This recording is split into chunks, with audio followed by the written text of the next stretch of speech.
untuk kepentingan majelis pengajian dan zikir tasbih dan kepentingan umat Islam serta kepentingan bangsa dan negara. 4. Apabila kami tidak mematuhi ketentuan tersebut, bersedia untuk ditindaklanjuti sesuai dengan ketentuan yang berlaku.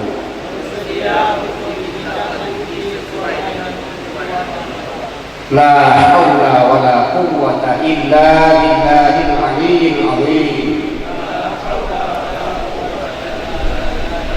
La haula wala quwwata illa billahil aliyyil azim. La haula wala quwwata illa billahil aliyyil azim.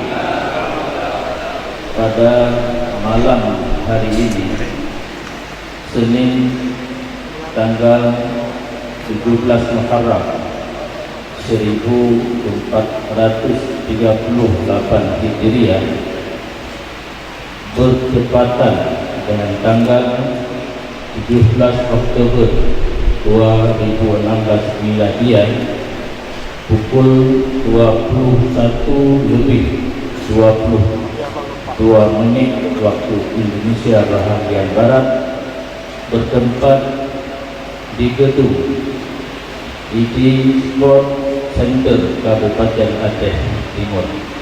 Maka 1. Pengurus cabang Majlis Pengajian dan Zikir Tasbih Kabupaten Aceh Timur dengan ini resmi kami bentuk.